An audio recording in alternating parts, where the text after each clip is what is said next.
Hello，大家好，我係利嘉閣 Cindy，歡迎大家收睇形影睇樓團。今日嚟到大家萬眾期待嘅 YOHO Hub 發展商開咗5座最後一期嘅樓王，我哋一齊嚟睇下有啲咩戶型。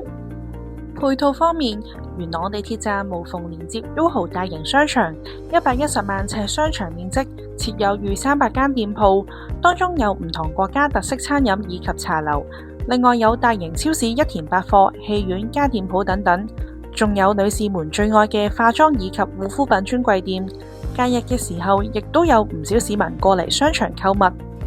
YOHO Hub 共2期發展，合共6座大樓，提供1969個住宅單位，涵蓋1到4房多元化戶型。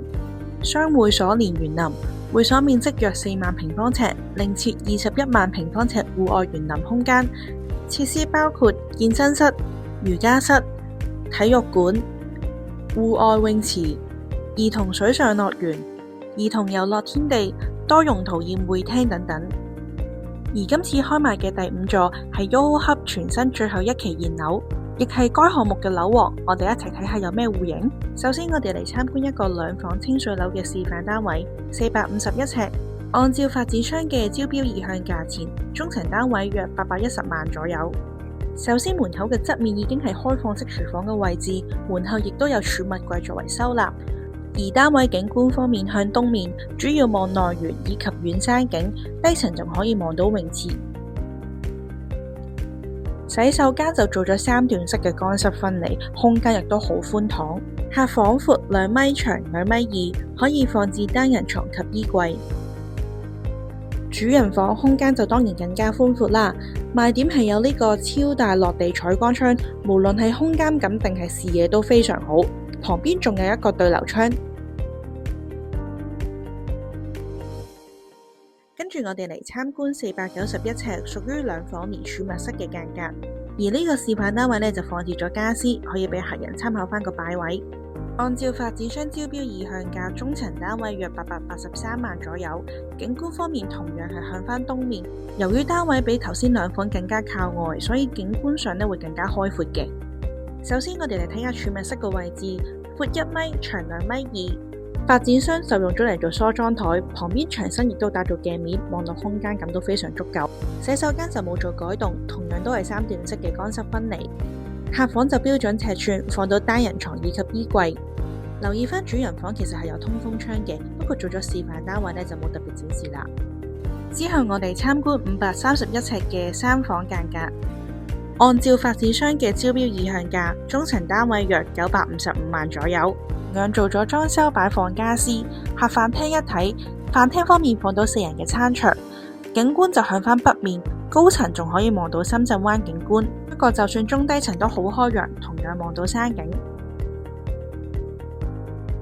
廳房同向，2間客房分別做咗書房以及睡房俾客人參考。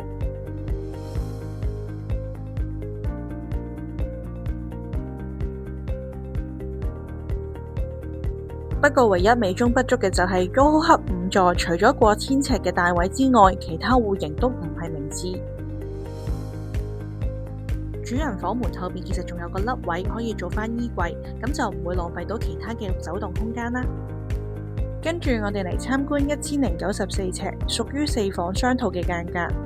按照發展商嘅招標意向價，中層單位約1969萬左右。YOHO Hub 700尺以上單位先配有緊廚，所以5座呢度淨係得2個4房單位先擁有。廚房入邊就係工人房嘅位置。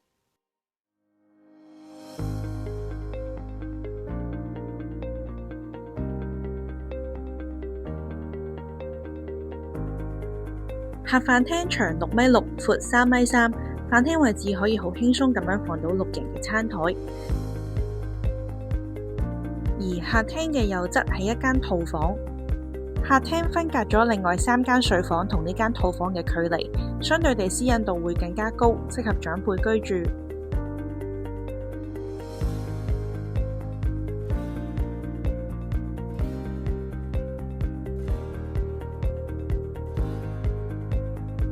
景觀方面向返北面，中高層單位就可以望到深圳灣景觀。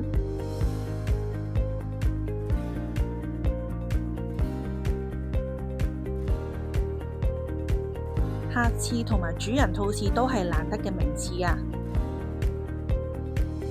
兩間客房都係闊2米、長2米4，分別做咗書房同埋睡房嘅間隔。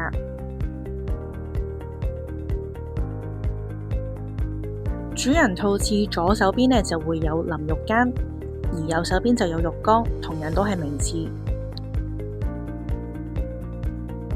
主人房空間更加寬闊，放到超大嘅雙人床，亦都設有入場衣櫃位。大家對呢個盤有冇興趣呢？歡迎留言話俾我知。如果鍾意嘅話，記得 like and share。我哋下條片再見，拜拜。